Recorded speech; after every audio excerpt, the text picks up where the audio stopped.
I was born and raised in West Deptford, New Jersey, down in Gloucester County. Growing up, I had a stereotypical New Jersey childhood. My grandparents had a place right outside of Sea Isle City, and my grandfather would pick me up, take me over to Philly to pick up my great-grandmother, to head down to the shore to enjoy the weekend. And you don't really get that in every state, and that's what makes New Jersey what New Jersey is.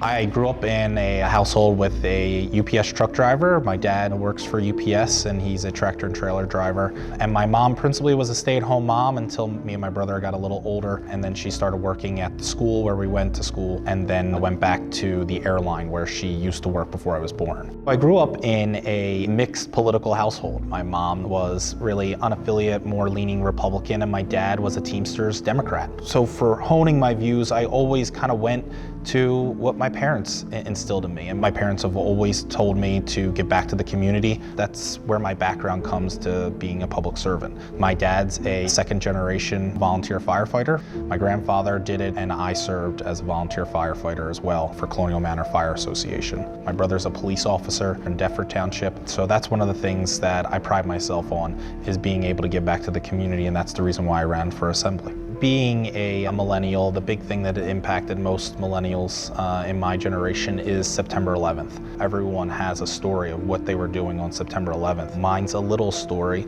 but coming from a family of volunteer firemen, you can join the fire department as a junior member at 16. I was born on September the 8th.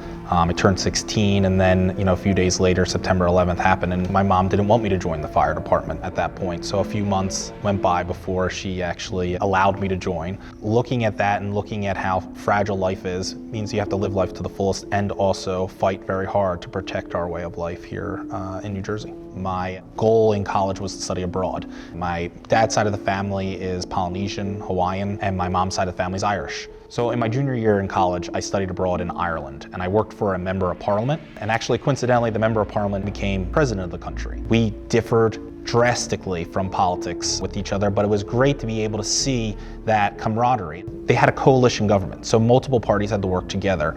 That's something that we could learn from here in the United States. We're so polarized at this point that we can't even sit down with each other and be able to, iron out legislation that works for everyone.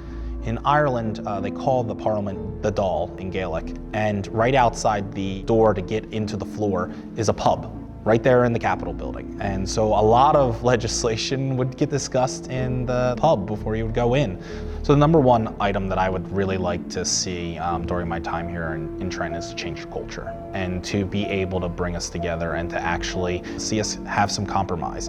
It's no longer, Republicans and Democrats, we're New Jerseyans. I'm tired of people bad-mouthing New Jersey.